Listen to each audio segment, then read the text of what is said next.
محترمہ تشریف لائے، لفٹ بند ہونے والی ہے۔ اذلان کے کہنے پر عافیہ پاؤں پٹکتے ہوئے لفٹ میں داخل ہوئی۔ ایک ماہ پہلے ہی اذلان اور عافیہ کا نکاح ہوا تھا، لیکن وہ اذلان کے آفس میں ایک عام امپلائی کی حیثیت سے کام کرتی تھی کیونکہ اذلان اسے پسند نہیں کرتا تھا۔ اچانک لفٹ رک گئی۔ چند منٹ بعد ہی عافیہ کو گھبراہٹ ہونے لگی۔ وہ زور زور سے سانس لے کر بولی، دروازہ کھلواؤ، میرا دم گھٹ رہا ہے سر۔ اذلان پریشانی سے اس پر جھکا۔ کیا ہوا عافیہ؟ تو پریشانی سے پاگل ہوتا پوچھنے لگا۔ اذلان کا جملہ پورا ہونے سے پہلے عافیہ نیچے گری۔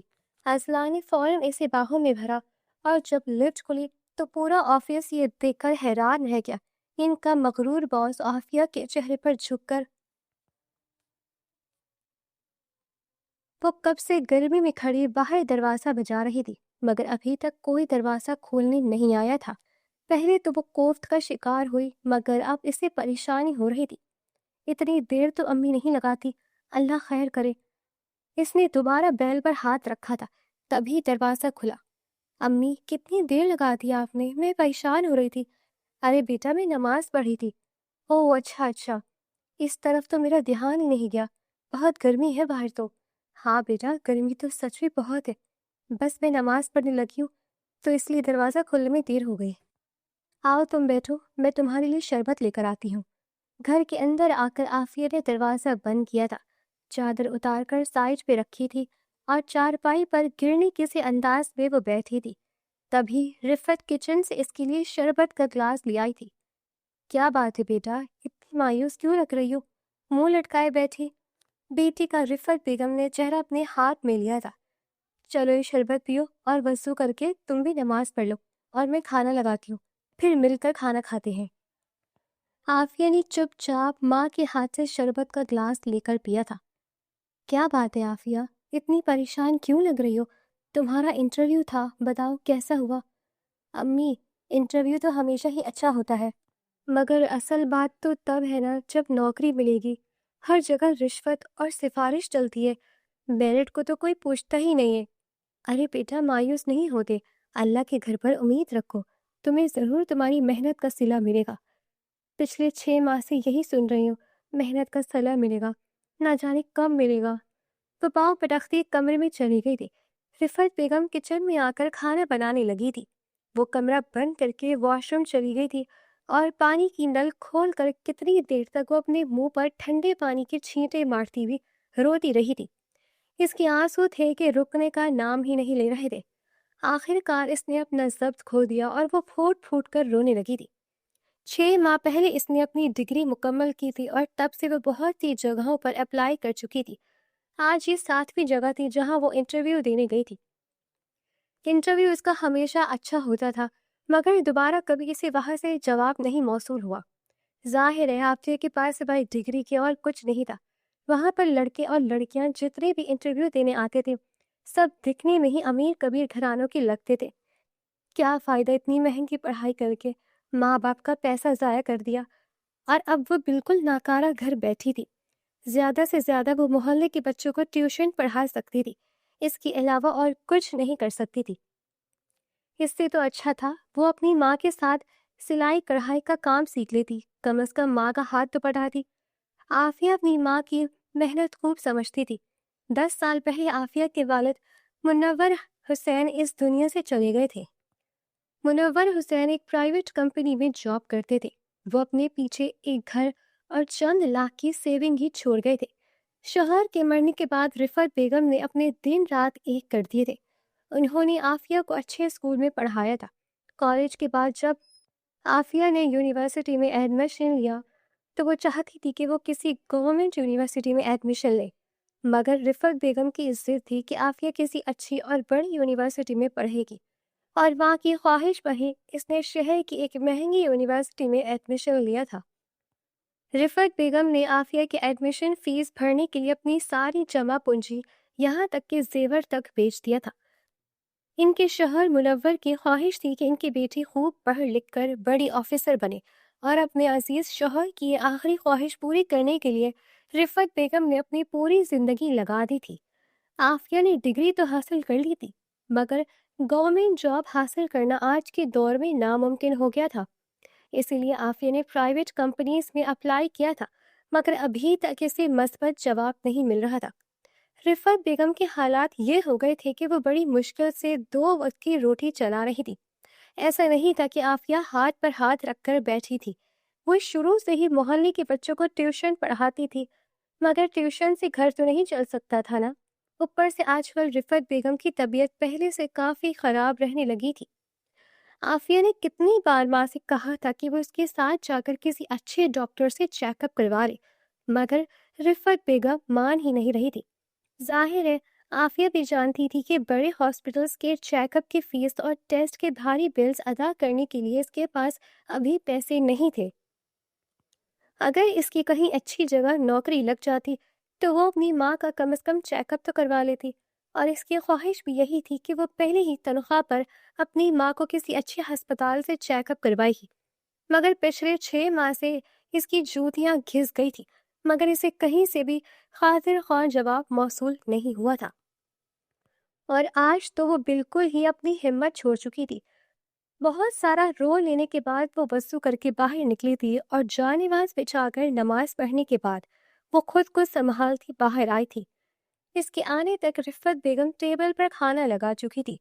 کھانا کھانے کے بعد وہ کسل مندی سے چارپائی پر لیٹ گئی تھی۔ تھوڑی دیر بعد ٹیوشن والے بچے آ گئے تو ان کے ساتھ مصروف ہو گئی تھی۔ وہ عشاء کی نماز پڑھ کر فارغ ہوئی تھی اور ہوا خوری کے لیے باہر صحن میں آ گئی تھی، تبھی اس کا موبائل بجا تھا۔ اس نے اپنی ای میل چیک کی تو اس کی منہ سے ماری خوشی کی چیخ نکل گئی تھی۔ رفعت بیگم کمرے سے بھاگ کر رہی تھی۔ کیا ہوا عافیہ؟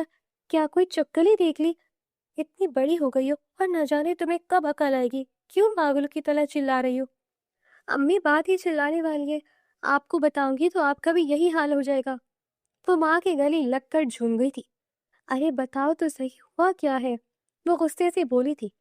آج میں نے انٹرویو دیا ہے نا، مجھے وہاں سے جواب آ گیا ہے، کل وہ لوگ مجھے جاب کے لیے بلا رہے ہیں۔ یا اللہ تیرے لاکھ لاکھ شکر ہے، دیکھا تم بلا وجہ مایوس ہو رہی تھی، اللہ کے ہاں دیر ہوتی ہے اندھیر نہیں۔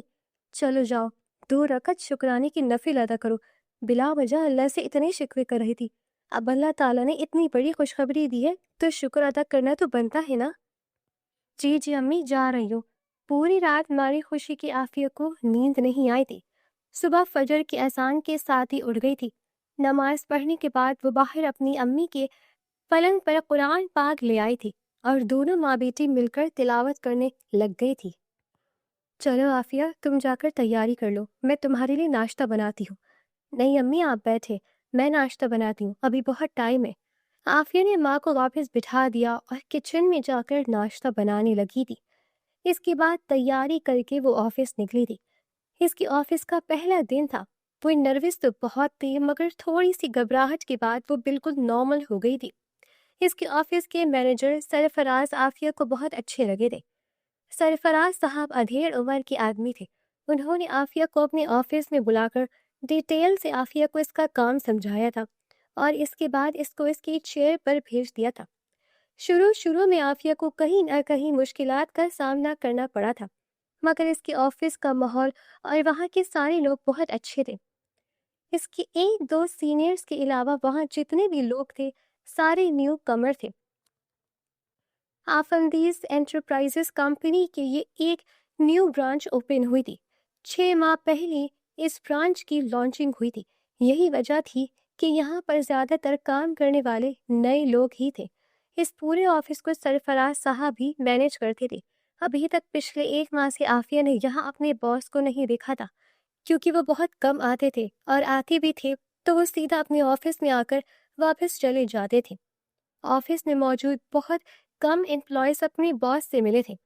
آدھے سے زیادہ اسٹاف نے عافیہ کی طرح ابھی تک اپنے باس کو دیکھا بھی نہیں تھا، مگر سب لوگ ان کی رحم دلی کی تعریف بہت کرتے تھے۔ عافیہ دل جمعی سے اپنا کام کرتی تھی، یہی وجہ تھی کہ وہ 1 ماہ میں ہی اپنی کارکردگی کو انتہائی بہتر بنا چکی تھی۔ مینیجر صاحب نے کافی دفعہ عافیہ کی کارکردگی کی تعریف کی تھی۔ اس دن عافیہ کو اس کی پہلی سیلری موصول ہو چکی تھی۔ خوشی کے مارے اس کی آنکھوں سے آنسو بہنے لگے تھے۔ اگلے ہی دن وہ اپنی ماں کو ایک اچھے ہسپتال لے گئی تھی، کیونکہ رفعت بیگم کی طبیعت کافی خراب رہنے لگی تھی۔ چھوٹی موٹی ڈاکٹر سے وہ میڈیسن کافی زیادہ کھا چکی تھی۔ اب وہ اسے ایک پرائیویٹ ہاسپٹل لے گئی تھی۔ رفعت بیگم کا تفصیلی چیک اپ ہونے کے بعد ڈاکٹروں نے کچھ ٹیسٹ لکھ کر دیے تھے۔ 5 دن میڈیسن کھانے کے بعد ڈاکٹر نے دوبارہ آنے کو بولا تھا اور 5 دن بعد ہی ٹیسٹ کی رپورٹس بھی مل رہی تھی۔ السلام علیکم مام، سوری میں لیٹ ہو گیا، کب سے انتظار کر رہی ہوں اسلان، میں تمہارا کہاں رہ گئے تھے؟ جی ماں باپ سے ایک ضروری میٹنگ تھی، اسی میں پھنس گیا تھا، مگر پھر آخر کار مجھے سب کچھ چھوڑ چھاڑ کر آنا ہی پڑا کیونکہ میری پیاری مام میرے لیے کھانے کی ٹیبل سجائے میرا انتظار جو کر رہی تھی۔ اسلان آفندی، جتنا تم اپنی ماں کو تنگ کرتی ہو نا، دنیا کا کوئی بیٹا ہوگا جو اپنی ماں کو اتنا تنگ کرتا ہوگا۔ رفعت بیگم مصنوعی غصے سے بیٹے کو گھورتے ہوئے بولی تھی۔ اللہ اللہ، ایسا کیوں کہہ رہی ہے؟ میں نے بھلا آپ کو کب تنگ کیا ہے؟ اسلان، کتنی بار کا ہے تم سے میں اپنا خیال رکھا کرو، مگر تمہیں کیا، تم تو بس ہر وقت کام کام اور بس کام۔ بیٹا تم نے خود کو اتنا بیزی کر لیا ہے کام میں کہ تمہارے پاس اپنے لیے کیا میرے لیے بھی ٹائم ہی نہیں ہوتا۔ مام مجھے پتہ ہے پچھلے چند ماہ سے میں سچ میں بہت مصروف رہا ہوں، مگر میری ساری مصروفیات ختم ہو چکی ہے، اب بس میں ہوں اور آپ، میرا سارا ٹائم اپنی مام کے لیے، ٹھیک ہے؟ میرا مس کے باز بیٹا۔ انہوں نے اسلان کا ہاتھ پکڑ کر چوما تھا۔ کھانا کھانے کے بعد اسلان اپنی ماں کو باہر لان میں لے آیا تھا۔ 1 گھنٹے سے وہ لان میں بیٹھے باتیں کر رہے تھے۔ پچھلے 6 ماہ سے اسلان اپنی ماں کو بالکل ٹائم نہیں دے پا رہا تھا اور اس بات کا اندازہ اسے تھا۔ وہ جانتا تھا کہ اس کی موم اس کے ساتھ کتنا اٹیچ ہے اور بس اب اگلے کچھ دن وہ اپنی ماں کے ساتھ بتانا چاہتا تھا۔ اچھا اسلان، بہت رات ہو گئی ہے، چل کے سوتے ہیں۔ کہاں رات ہوئی ہے موم، ابھی تو 11 بجے ہیں۔ وہ جلدی سے ماں کو ٹوک گیا تھا۔ 11 کم نہیں ہوتے، 11 بجے سو گے تو فجر میں اٹھ سکو گے۔ چلو اب اٹھو، آ جاؤ جا کے سو جاتے ہیں، اور صبح تم نے فجر مسجد میں جا کر پڑھنی ہے، ٹھیک ہے؟ ورنہ میں خود تمہیں جگانے آ جاؤں گی۔ نہیں موم، آپ کو آنے کی ضرورت نہیں ہے، میں خود ہی چلا جاؤں گا، بچہ تھوڑی نہ رہا ہوں، آپ تو مجھے بالکل بچوں کی طرح ٹریٹ کرتی ہیں۔ وہ چڑ گیا تھا۔ میرے لیے تو اسلان تم ہمیشہ بچے ہی رہو گے۔ اچھا ٹھیک ہے، آپ سو جائیں، میں بھی سونے جا رہا ہوں۔ وہ جیسے کمرے میں آیا تھا اس کا موبائل بیڈ پر پڑا بج رہا تھا۔ اس نے چیک کیا تو 10 مسڈ کالز تھیں۔ اسے حیرت ہوئی تھی، اتنی کال کس نے کی تھی؟ اس نے جلدی سے کال بیک کی اور دوسری طرف جیسے جھٹ سے فون کال ریسیو کی گئی تھی۔ میں کب سے کال کر رہی ہوں تمہیں اسلان، کہاں بزی تھی؟ اب میں تمہارے گھر آنے والی تھی۔ سوری حرین یار، میں موم کے ساتھ بزی تھا۔ او اچھا، مجھے لگا پتہ نہیں کہاں چلا گئے ہو۔ آج ہم لوگ ڈنر باہر کرنے والے، شاید تمہیں یاد نہیں ہے، تم نے مجھ سے پرسوں کہا تھا۔ اوہ آئی ایم سو سوری یار، میں بھول گیا، اور ویسے بھی آج ڈنر تو میں نے موم کے ساتھ کیا ہے، انہوں نے بہت اسپیشل اہتمام کیا ہوا تھا۔ تمہارے ساتھ کسی اور دن چلوں گا، پرومس۔ وہ اسے ڈیٹیل بتاتا ہوا آخر میں اس کے ساتھ ایک نیا وعدہ کر گیا تھا۔ اسی طرح کے 1000 وعدے تم کر چکے ہو، کتنا عرصہ ہو گیا ہم کہیں باہر نہیں گئے اکٹھے۔ اسلان تم بہت بدل گئے ہو۔ حرین شکوہ گناہ لہجے میں بول رہی تھی۔ میں بدل گیا ہوں؟ نہیں یار، میں بھلا کیسے بدل سکتا ہوں؟ تم تو جانتی ہو میری مصروفیت، میں آفس کے کاموں میں اتنا مصروف تھا، اور اس کے بعد پچھلے 2 ماہ سے اسلام آباد والے آفس کی دن رات چکر لگا رہے تھے، بس اسی وجہ سے موم کو بھی ٹائم نہیں دے پایا۔ مگر فکر نہیں کرو، نیکسٹ ویک اینڈ ہم ضرور کہیں چلیں گے۔ نیکسٹ ویکینڈ کیوں؟ اس ویکینڈ پر کیا ہے؟ یار اس ویکینڈ پر میں تمہارے ساتھ نہیں جا سکتا، اس ویکینڈ پہ میں نے موم کے ساتھ کچھ پلانس کیے ہوئے، تم فکر نہیں کرو، ہم نیکسٹ ویکینڈ چلتے ہیں نا، اتنی ٹینشن کیوں لے رہی ہو؟ ٹھیک ہے، جب تمہارے پاس ٹائم ہوا تو پھر مجھے بتانا، ابھی مجھے نیند آ رہی ہے، میں سونے لگی ہوں۔ حورین غصے میں فون بند کر گئی تھی۔ اسے اسلان کا اپنی ماما کو اتنا ٹائم دینا بالکل اچھا نہیں لگتا تھا، مگر وہ اس معاملے میں کچھ کر نہیں سکتی تھی۔ اسلان جانتا تھا وہ اس سے ناراض ہو چکی ہے، مگر اس کی ناراضگی کو وہ کیا کرتا، کیونکہ ابھی تو اس نے اپنی ماں کے ساتھ جو وعدہ کیا تھا اسے وہ پورا کرنا تھا۔ اچانک اسے کچھ یاد آیا تھا۔ اس نے جلدی سے اپنے دوست کا نمبر ملایا تھا۔ ہاں فرقان، کیسے ہو؟ سوری یار، میں نے آدھی رات کو فون کیا، تم نے مجھے بتایا نہیں کچھ، میں نے تمہیں کام سونپا تھا۔ ہاں اسلان، میں تمہاری کام پر لگا ہوں، کل انشاءاللہ تمہیں ساری ڈیٹیلز مل جائیں گی۔ یار فرقان، کتنے دن ہو گئے، تمہیں پتہ ہے میں زیادہ ویٹ نہیں کر سکتا، میرے پاس ٹائم بہت کم ہے۔ ارے میرا واضح ہے یار، کل پکا تمہارا کام ہو جائے گا۔ پکا؟ کل بھی تم سے کام نہیں ہوا نا تو تمہارے گھر میں گھس کر تمہیں ماروں گا۔ اس پر فرقان نے قہقہہ لگایا تھا۔ وہ تو تمہارا کام بھی ہو گیا، تم نے پھر بھی مجھے مارنا ہے۔ اور اس بات پر اصلان کا قہقہہ گونجا تھا۔ چلو ٹھیک ہے، میں فون رکھتا ہوں، کل ملتے ہیں۔ اصلان فون ہاتھ میں پکڑے کتنی دیر تک یوں نہیں بیٹھا رہا تھا۔ اس نے اپنی ماں کے ساتھ جو وعدہ کیا تھا وہ جلدی سے پورا کرنا چاہتا تھا، اور فرقان نے اسے 3 دن پہلے کہا تھا کہ وہ اس جمعے تک پکا اس کا کام کر دے گا۔ ہم نہ جانے کیا ہوتا ہے، مگر اپنی طرف سے تو اصلان پوری کوشش کر رہا تھا۔ اصلان کی آنکھوں کے سامنے اپنی ماں کی آنسو بھری آنکھیں چھم سے آ گئی تھی۔ چند ہفتے پہلے جب وہ اپنی ماں کے کمرے میں گیا تو عفت بیگم رو رہی تھی۔ کیا ہوا مام، آپ کیوں رو رہی ہیں؟ اور عفت بیگم نے اسے دیکھتے ہی فوراً اپنے آنسو صاف کیے تھے۔ ماں ادھر میری طرف دیکھیں۔ وہ ماں کے سامنے آیا تھا۔ اس نے ماں کے ہاتھ سے وہ تصویریں پکڑی تھی اور وہ حیرانی سے اس تصویر کو دیکھ رہا تھا۔ ماں یہ تصویر کس کی ہے؟ یہ آپ کی تصویر لگ تو آپ رہی ہیں، مگر نہیں، یہ آپ کی تصویر تو نہیں ہے۔ یہ کون ہے؟ اصلان یہ تمہاری خالہ ہے۔ میری خالہ؟ اس نے پہلے کبھی خالہ کا لفظ اپنی ماں کے منہ سے نہیں سنا تھا۔ پہلی دفعہ اس نے اس رشتے کے بارے میں سنا تھا۔ موم یہ میری خالہ ہے تو پھر یہ کہاں ہے؟ آپ نے آج تک تو مجھے ان کے بارے میں بتایا نہیں ہے۔ کیا بتاتی اصلان، تمہیں اس کے ساتھ تمہارے بابا نے قطع تعلق کر لیا تھا۔ تمہارے بابا تو سخت نفرت کرتے تھے تمہاری خالہ سے۔ انہوں نے سختی سے مجھے منع کیا تھا کہ میں تمہیں بھی اس کے بارے میں نہ بتاؤں۔ وہ اپنی بہن کی تصویر پر ہاتھ پھیرتے ہوئے رونے لگی تھی۔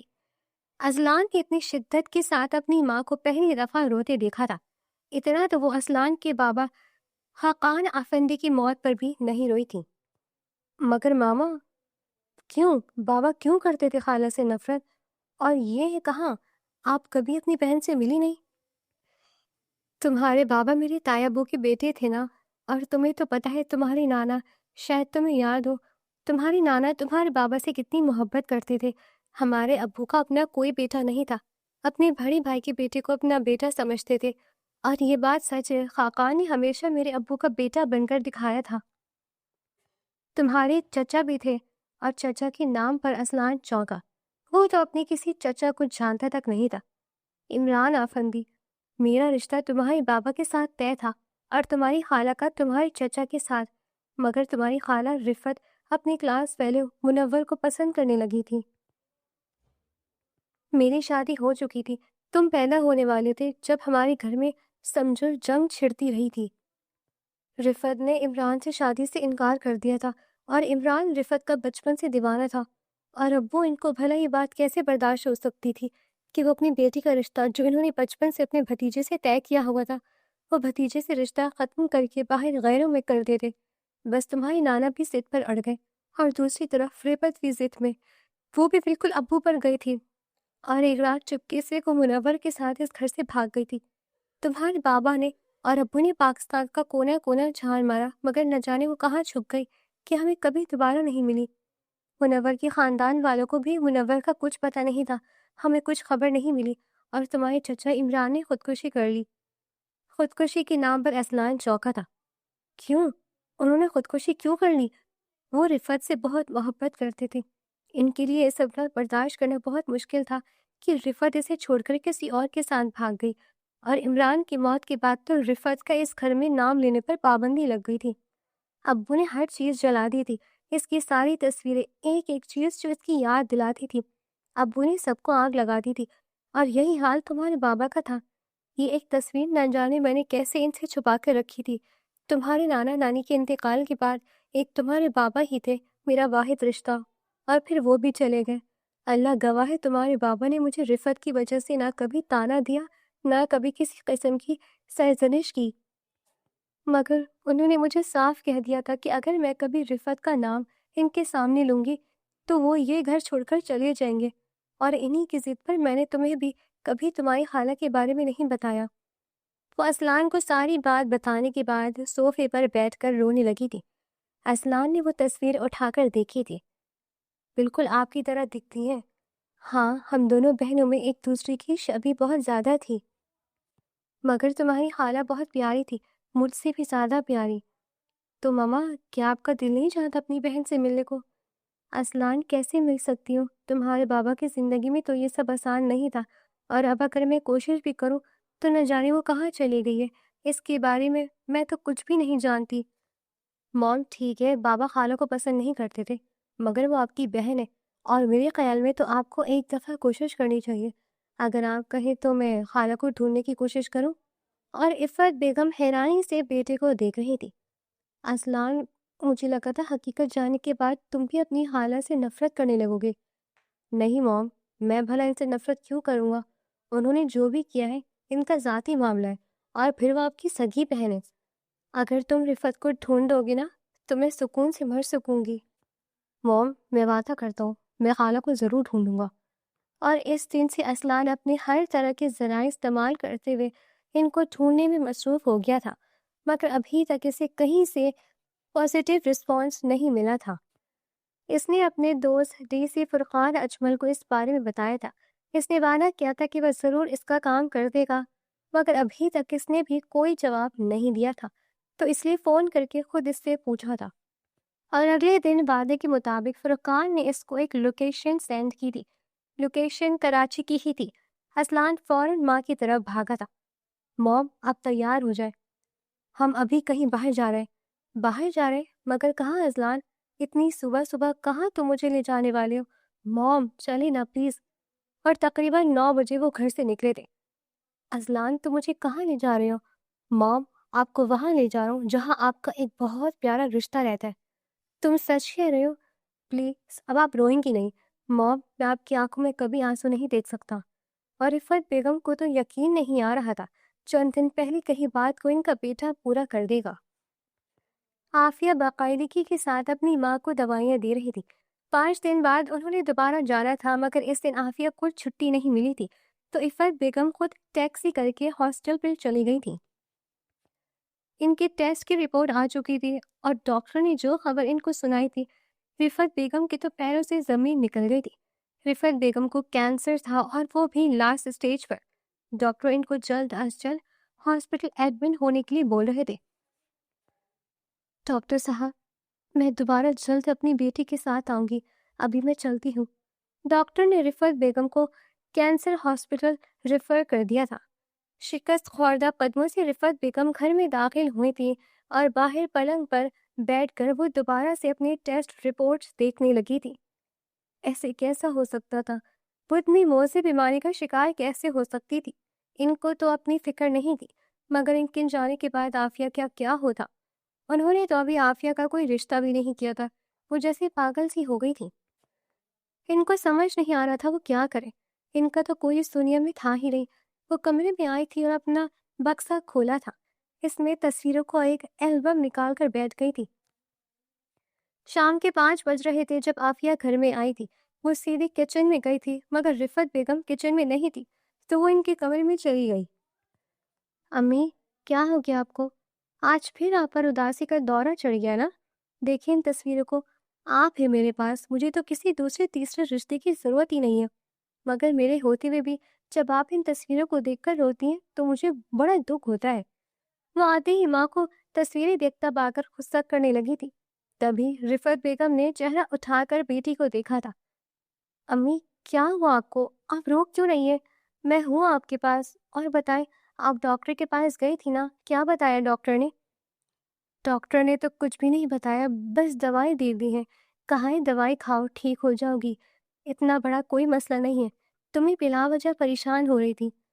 وہ جلدی سے اپنے آنسو صاف کرتی بیٹی سے جھوٹ بول گئی تھی۔ اچھا ٹھیک ہے، یہ تو بہت خوشی کی بات ہے، آپ بیٹھے میں چینج کر کے آتی ہوں، پھر جھٹ پٹ سے کچھ بنا لیتی ہوں، آپ نے تو میرے لیے کھانا بھی نہیں بنایا ہو۔ وہ منہ بنا کے باہر چلی گئی تھی۔ تبھی اس کی نظر باہر تخت پر پڑی ان کی دوائیوں پر پڑی تھی۔ اوہ ہو امی، دوائیاں یہاں چھوڑ گئی ہیں، بالکل بھڑک کر ہے۔ عافیہ چلتی ہوئی پلنگ سے دوائیاں اٹھانے لگی تھی، تبھی اس کی نظر رپورٹس پر پڑی تھی۔ اس نے غیر ارادی طور پر رپورٹس اٹھا کر کھول کر دیکھ لی تھی، مگر جو بات اس نے پڑھی تھی اس کے منہ سے چیخ نکل گئی تھی۔ امی! وہ بھاگی تھی اندر کی طرف۔ یہ کیا ہے؟ کچھ بھی نہیں عافیہ، دو ادھر دو مجھے۔ امی ایسے کیسے ہو سکتا ہے؟ مجھے پہلے ہی شک تھا، جب وہ ڈاکٹر اتنے بڑے بڑے ٹیسٹ لکھوا رہا تھا۔ آپ نے مجھ سے جھوٹ بولا۔ اور رفعت بیگم عافیہ کو اپنے گلے سے لگائے پھوٹ پھوٹ کر رونے لگی تھی۔ امی آپ فکر نہیں کریں، اب تو ہر بیماری کا علاج ہے، آپ کا بھی علاج ہوگا اور ہم کل ہی ہاسپٹل جائیں گے۔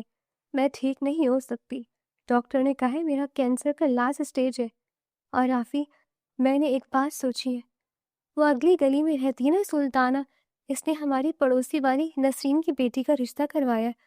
میں سوچتی ہوں کل سلطانہ سے مل کر آؤں اور اس سے کہوں جلد از جلد تمہارے لیے کوئی رشتہ دیکھے۔ کم از کم میں تمہاری شادی کر دوں مرنے سے پہلے، کم از کم تمہیں دلہن بنے تو دیکھ جاؤ۔ امی کیسی باتیں کر رہی ہیں آپ؟ سب سے پہلے تو آپ کا علاج ہوگا اور اس کے بعد میری شادی ہوگی، ورنہ میں شادی نہیں کروں گی۔ اب آپ ضد چھوڑیں، میں پتہ کرتی ہوں کون سا ہاسپٹل اچھا ہے، میں وہیں آپ کو داخل کروا دوں گی، اور آپ بالکل فکر نہیں کریں، میری امی کو کچھ نہیں ہوگا۔ وہ روتے ہوئے دوبارہ ماں کے گلے لگ گئی تھی۔ پوری رات وہ ماں بیٹی ویسے ہی بیٹھی رہی، روتی رہتی تھی۔ عافیہ کو اپنی واحد دنیا پر موجود آخری رشتے کے کھو جانے کا ڈر تھا، اور رفعت بیگم کو اپنی موت کے بعد اپنی بیٹی کے اکیلے ہو جانے کا خوف۔ عافیہ نے اپنی ایک دوست جس کا بھائی ڈاکٹر تھا، اس سے اس ساری بیماری کے بارے میں مکمل معلومات حاصل کی تھی۔ ناشتہ کر کے وہ اپنی ماں کو ہسپتال لے جانے کی تیاری کر رہی تھی جب دروازے پر بیل بجی۔ اس نے جیسے ہی جا کر دروازہ کھولا، وہ حیرت سے ان دو انجان چہروں کو دیکھ رہی تھی۔ عفت بیگم تو کچھ بولنے کے قابل نہیں رہی تھی۔ وہ عافیہ کو دیکھتے ہی سمجھ گئی تھی کہ یہ ضرور رفعت کی بیٹی ہوگی، کیونکہ عافیہ اور رفعت کی شکل ایک دوسرے سے کافی میچ ہوتی تھی۔ عافیہ حیرت سے ان دو اجنبی چہروں کو دیکھ رہی تھی۔ جی کون اور کس سے ملنا ہے؟ وہ ہمیں رفعت فاطمہ سے ملنا ہے۔ کیا وہ یہی رہتی ہے؟ جی وہ یہی رہتی ہے، مگر آپ کون؟ وہ ان کی طرف دیکھتے ہوئے بولی تھی، مگر پھر عفت بیگم کے چہرے پر آ کر اس کی نظریں ٹھہر سی گئی تھی۔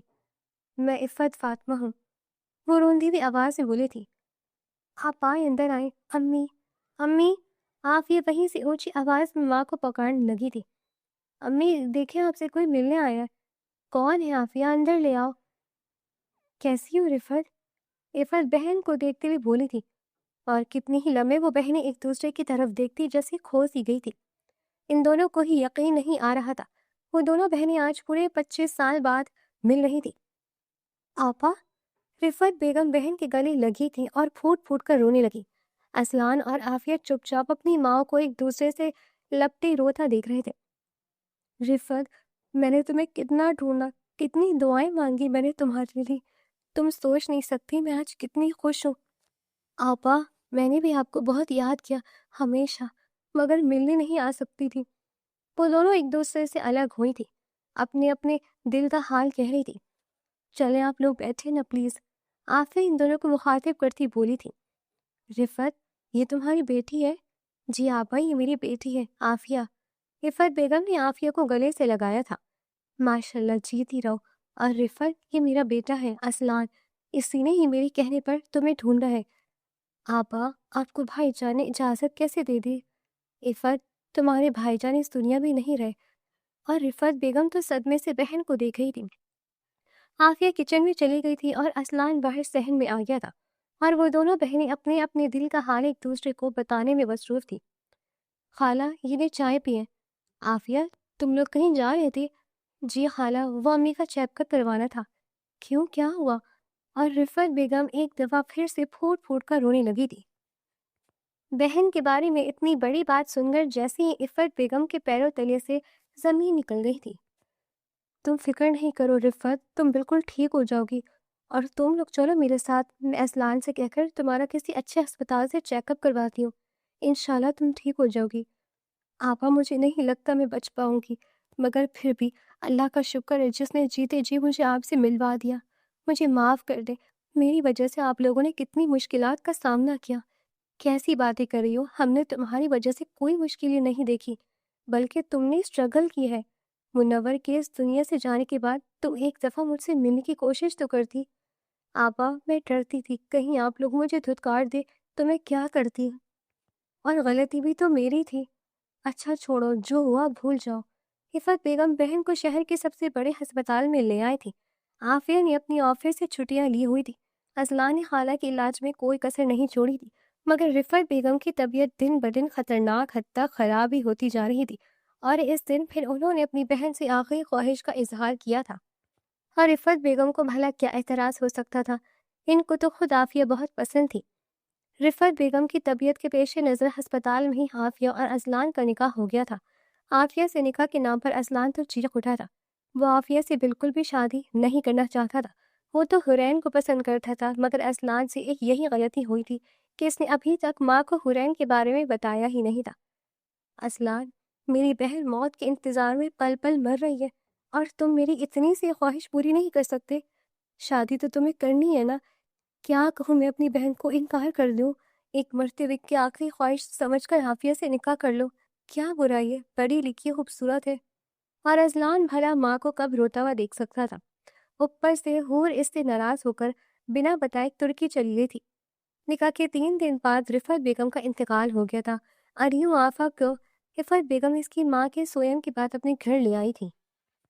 عافیہ کو اذلان کے کمرے میں چھوڑنے کے بعد وہ باہر آ گئی تھی۔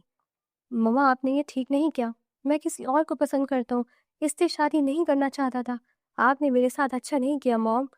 وہ آج زندگی میں پہلی بار اتنے غصے میں ماں سے بات کر رہا تھا اور عافیہ جو پیاس لگنے کی وجہ سے پانی پینے کے لیے کمرے سے باہر آئی تھی، اس نے ماں بیٹے کی باتیں سننی تھی۔ آپ فکر نہیں کریں، آپ نے جس سے شادی کرنی ہے کر لیں، مجھے کوئی اعتراض نہیں، کچھ دنوں کے بعد میں یہاں سے چلی جاؤں گی۔ اور خالہ، آپ نے واقعی زیادتی کی ہے، آپ کو ایسا نہیں کرنا چاہیے تھا۔ عافیہ اتنا کہہ کر غصے میں اپنے کمرے میں واپس چلی گئی تھی اور رفعت بیگم پریشان ہو گئی تھی۔ ایک طرف بھانجی تھی اور ایک طرف بیٹا۔ اذلان کمرے میں نہیں آیا تھا، وہ کہاں تھا؟ عافیہ کو اس بارے میں کچھ پتا نہیں تھا، تو اس کے اٹھنے سے پہلے اذلان آفس کے لیے نکل چکا تھا۔ عافیہ، تم فکر نہیں کرو، میں اذلان کو سمجھاؤں گی، وہ پاگل ہے، مگر تم فکر نہیں کرو۔ نہیں خالہ، ہر انسان کو اپنی زندگی گزارنے کا پورا حق ہے، میں کسی پر بھی مسلط نہیں ہونا چاہتی، آپ پلیز ان کو اس بارے میں کچھ نہیں کہیں گی۔ اور خالہ، میں جہاں جاب کرتی ہوں میری چھٹی ختم ہو گئی ہے، اب میں آج آفس جانے لگی ہوں، مجھے امید ہے آپ کو کوئی اعتراض نہیں ہوگا۔ نہیں بیٹا، مجھے بھلا کیوں اعتراض ہوگا؟ تم ایسا کرے ڈرائیور کے ساتھ چلی جانا۔ نہیں خالہ، فکر نہ کریں، میں پہلے بھی خود ہی جاتی تھی اور اب بھی خود ہی جاؤں گی، آپ پلیز میری فکر نہیں کریں۔ اللہ حافظ۔ وہ اپنی بات مکمل کرتی چلی گئی تھی اور پیچھے عفت بیگم پریشان بیٹھی رہ گئی تھی۔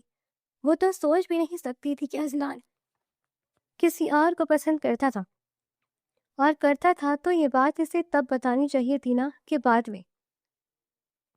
اذلان اپنے آفس میں بیٹھا ہوا تھا جب وہ اچانک آنکھ دھمکی تھی۔ تم پاگل ہو، تم کہاں چلی گئی تھی؟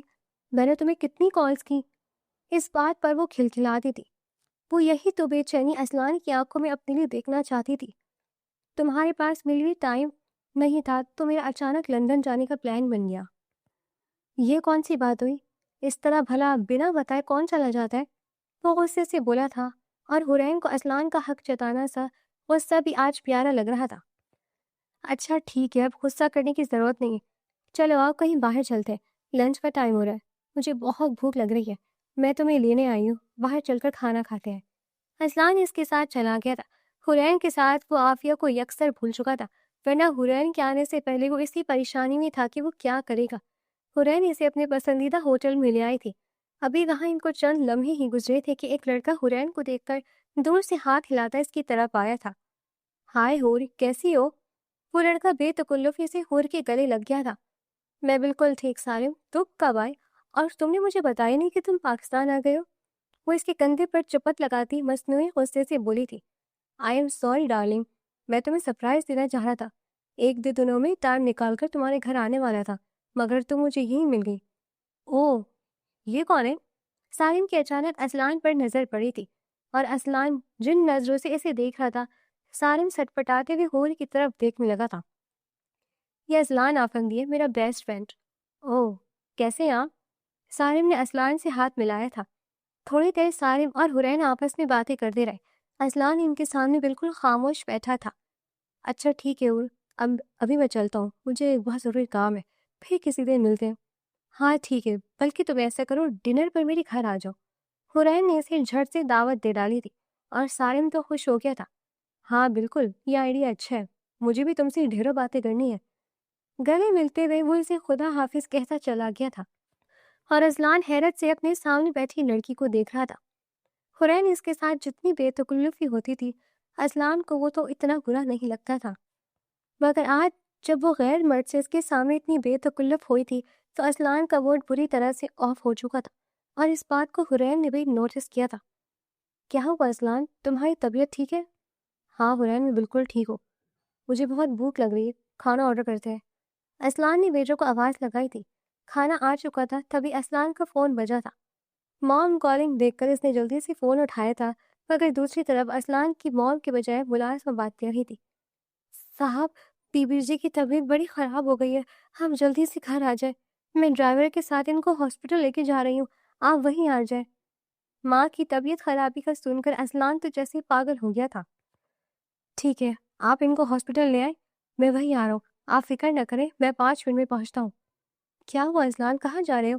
حرین، آئی ایم سوری، میں تمہیں جوائن نہیں کر پاؤں گا، ماما کی طبیعت خراب ہے، ڈرائیور ان کو ہاسپٹل لے کر جا رہا ہے، میرا وہاں جانا بہت ضروری ہے، ہم پھر کسی دن ملتے ہیں، اللہ حافظ۔ اور حرین کا دل چاہ رہا تھا وہ جا کر سر دیوار پر دی مارتی، یہ ہمیشہ ایسے ہی کرتا تھا۔ اس کے حسین لمحوں کو اذلان کی ماں ہمیشہ ہی برباد کرتی آئی تھی۔ وہ آج تک اذلان کی ماں سے ملی تو نہیں تھی، مگر وہ ان کے دیکھے بنا ہی ان سے شدید نفرت کرنے لگی تھی۔ کھانا وہی پڑا رہ گیا تھا اور حرین بھی پاؤں پڑکتی وہاں سے نکل گئی تھی۔ کیا ہوا موم، آپ ٹھیک ہے؟ ڈاکٹر، موم کیسی ہیں؟ کیا ہوا ان کو؟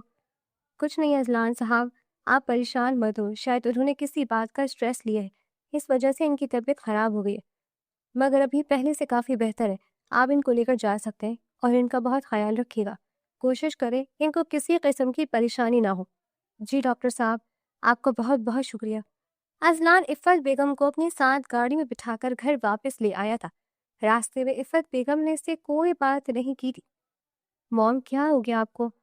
آپ مجھ سے بات تو کریں۔ اذلان، مجھے گھر چھوڑ دو اور مجھے تم سے کوئی بات نہیں کرنی۔ عفت بیگم نے بری طرح سے اپنے بیٹے کو جھڑک دیا تھا۔ ایسا پہلی دفعہ ہوا تھا کہ وہ اذلان سے ناراض ہو چکی تھی۔ اذلان ان کو ان کے کمرے میں لے آیا تھا، بیڈ پر بٹھانے کے بعد وہ ان کے سامنے بیٹھ گیا تھا۔ موم، آپ میری سچویشن سمجھ نہیں رہی۔ میں کیا سمجھوں اذلان، تم میری سچویشن نہیں سمجھ رہے، تم کسی کو پسند کرتے تھے، کیا تم نے مجھے اس بارے میں بتایا؟ اور اذلان ماں کی بات پر نظریں جھکا گیا تھا۔ جی یہ میری غلطی ہے، مگر میں حرین سے بہت پیار کرتا ہوں اور وہ مجھ سے پیار کرتی ہے، میں نے اسے وعدہ کیا ہے کہ میں اس سے شادی کروں گا، میں کیسے اسے بتاؤں کہ میں نکاح کر چکا ہوں؟ تو بیٹا یہ تمہارا مسئلہ ہے، میرا نہیں ہے، میری بھانجی کی زندگی کیوں برباد کر دی تم نے، یا تم نے اپنی چچا کا بدلہ میری بہن کی بیٹی سے لیا ہے؟ موم، کیسی باتیں کر رہی ہیں آپ، اللہ نہ کرے، میں ایسا بھلا کیوں کروں گا؟ اچھا مجھے تھوڑا سا ٹائم تو دے پلیز، میرا اپنا دماغ جیسے کام کرنا بند کر چکا ہے، مجھے کچھ سمجھ نہیں آ رہی، میں کیا کروں؟ عافیہ اچھی لڑکی ہے مگر میں اسے محبت نہیں کرتا۔ اذلان، نکاح ہو گیا تو محبت بھی ہو جائے گی، وہ تمہاری بیوی ہے، اگر تم میری بھانجی کو طلاق دو گے تو مجھے بتاؤ اپنی بہن کو کیا جواب دوں گی جا کر، تم نے مجھے بہت شرمندہ کروایا، چلے جاؤ یہاں سے۔ وہ لیٹ گئی تھی اور اذلان اٹھ کر اپنے کمرے میں چلا گیا تھا۔ اذلان کے نئے آفس سے اسے کال آئی تھی۔ اذلان کا مینیجر سرفراز اسے آفس آنے کو کہہ رہا تھا، کچھ نئی چیزوں پر ڈسکشن کرنی تھی۔ ویسے بھی وہ کافی ٹائم سے اپنے اس آفس کو ٹائم نہیں دے پا رہا تھا، تو اب اس کا ارادہ ادھر زیادہ سے زیادہ رہ کر کام کروانے کا تھا۔ 1 ہفتہ ہو گیا تھا عافیہ ٹیکسی کے ذریعے آفس جاتی تھی اور ٹیکسی کے ذریعے واپس آتی تھی۔ اذلان کی موم نے اسے بتا دیا تھا کہ وہ جاب کر رہی ہے اور اذلان کو بھلا اس کی جاب کرنے سے کیا اعتراض ہو رہا تھا۔ عافیہ نے اذلان کا کمرہ چھوڑ کر گیسٹ روم میں اپنا سامان منتقل کر لیا تھا، اس لیے اس کا سامان اذلان سے کم ہی ہوتا تھا۔ دوسری طرف حرین اپنے دوست سالم کے ساتھ ناردرن ایریاز کی سیر کو نکل گئی تھی اور اس کی اس حرکت نے اذلان کو سیخ پاک کر دیا تھا۔ وہ جتنا بھی ماڈرن ہو جاتا مگر اپنے گھر کی عزت کے بارے میں وہ بہت پوزیسو تھا، اسے حرین کی اس طرح کی اونچی حرکتیں بالکل پسند نہیں آئی تھی۔ اس نے سوچ لیا تھا وہ جب واپس آئے گی تو وہ اس سے بات کرے گا، اور حرین تو اس پر ہتے سے اکڑ گئی تھی۔ اذلان، تم سمجھتے کیا ہو خود کو؟ سالم صحیح کہتا ہے، تم جیسے ماماس بوائے کے ساتھ میں زندگی کیسے گزار سکتی ہوں؟ خود تو تمہارے پاس میرے لیے ٹائم نہیں ہوتا اور اپنی سو کالڈ موم پہ بزی رہتی ہو دن رات، اور اگر میں اپنے دوستوں کے ساتھ کہیں چلی جاؤں تو تمہیں اس سے پرابلم ہو رہا ہے۔ مجھے بالکل بھی اندازہ نہیں تھا اسلان کہ اتنے بڑے بزنس ٹائکون ہو کر بھی تمہاری ذہنیت وہی مڈل کلاس. بس حرین، اس سے آگے ایک لفظ نہ بولنا ورنہ میں اپنا سب کھو دوں گا. اور مجھے نہیں پتا تھا تمہیں میری موم سے مسئلے ہیں. میری موم اس دنیا کی ہر چیز سے بڑھ کر میرے لیے اہم ہے. ان کے لیے تمہیں تو کیا، میں اپنی پوری دنیا کو چھوڑ دوں گا. اور آئندہ میری موم کے بارے میں اس طرح کے الفاظ استعمال مت کرنا. وہ اٹھ کر چلا گیا تھا. حرین بھی اس پر 2 حرف بھیجتی سارم کے ساتھ چلی گئی تھی. سارم نے اسے پرپوز کیا تھا اور اسلان سے وہ اس سے بیسٹ آپشن لگ رہا تھا. اس کے بعد حرین اور اسلان کا آپس میں کبھی رابطہ نہیں ہوا. اسلان کے آفس میں اس دن میٹنگ رکھی گئی تھی جہاں پر سارا اسٹاف موجود تھا اور اسٹاف کے ساتھ عافیہ کو دیکھ کر اسلان ٹھٹکا تھا اور خود عافیہ کی بھی یہی حالت تھی. وہ تو سوچ بھی نہیں سکتی تھی کہ اس کا باس اسلان افندی ہو سکتا ہے. میٹنگ سے فارغ ہو کر کیبن میں گم سم سی بیٹھی تھی. اتنی بڑی حقیقت کے بارے میں اسے علم نہیں تھا. ایسا بھلا کیسے ہو سکتا تھا؟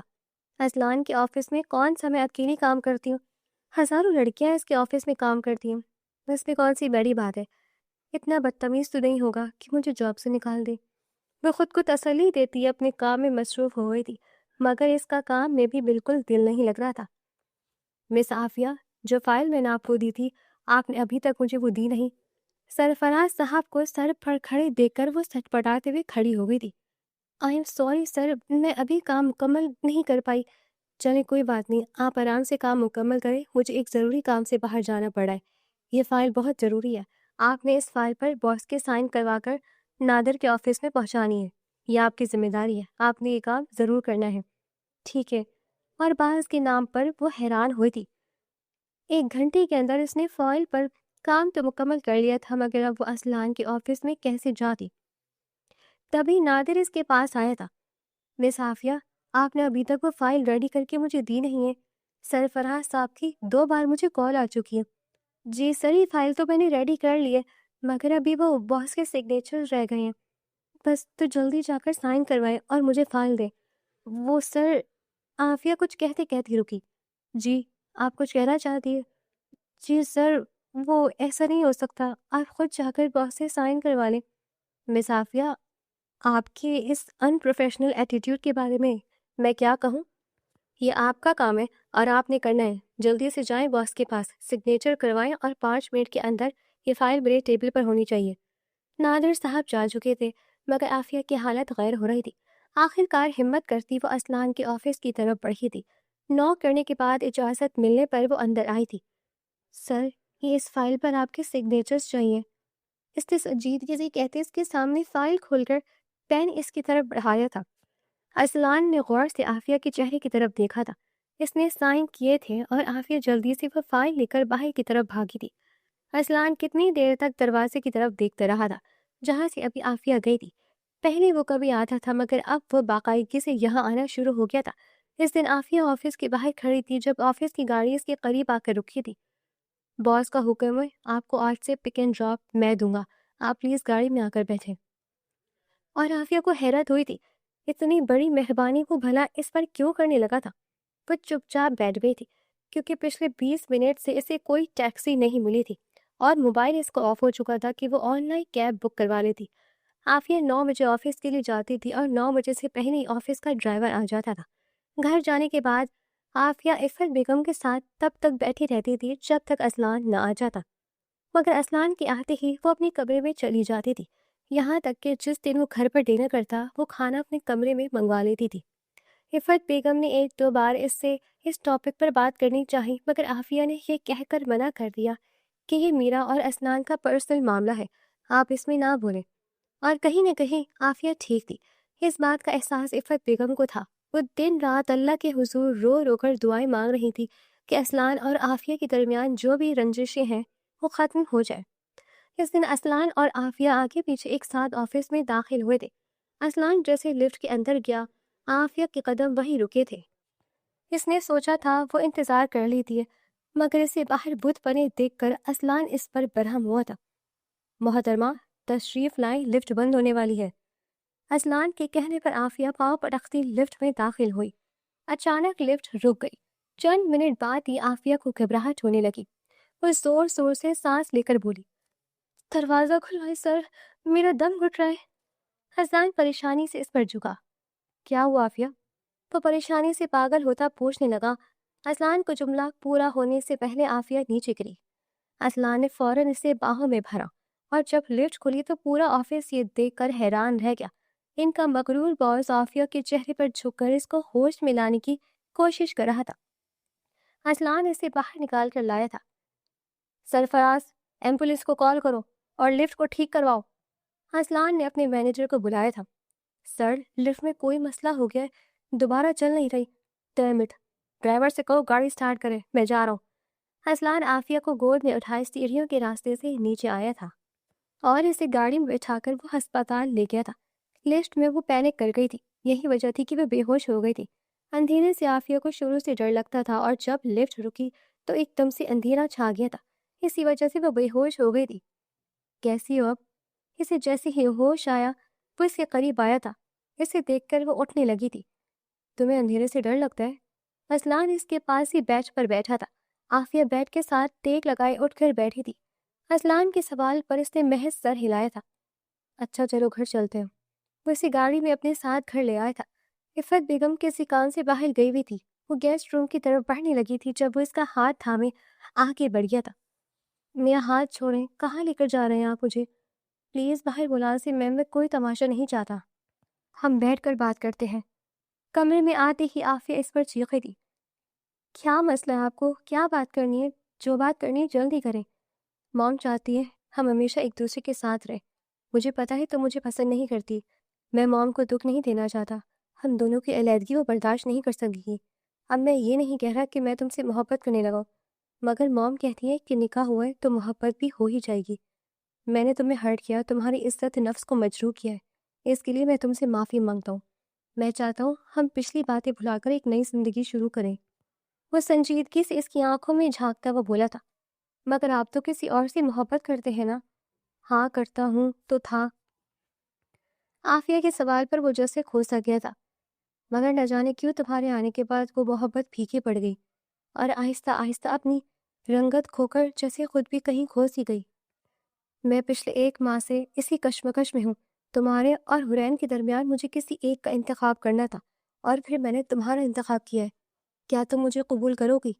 قبول تو میں آپ کو کر ہی چکی ہوں، مگر یہ بات یاد رکھیے گا، مجھے اپنی چیزیں شیئر کرنے کی عادت نہیں ہے۔ آئندہ میں آپ کے منہ سے کسی دوسری لڑکی کا نام تک نہ سنوں، سمجھے؟ وہ ایک دم سے بیویوں والے روپ میں اس کے سامنے آئی تھی اور اس کے اتنے برہم لہجے پر اسلان مسکراتے ہوئے دیکھ رہا تھا۔ اتنے غصے سے کہو گی تو میں نے مرنا ہی ہے، کسی دوسری لڑکی کا نام لے کر۔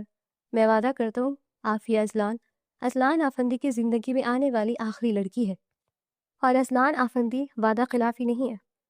وہ اس کے دونوں ہاتھ تھامے بولا تھا اور آفیہ اس کی بات پر سر جھکاتے مسکرا گئی تھی۔ اور آپ کو یہ کہانی کیسی لگی؟ پڑھ کر اپنی رائے کا اظہار کیجیے گا اور چینل کو سبسکرائب کر لیں۔ شکریہ۔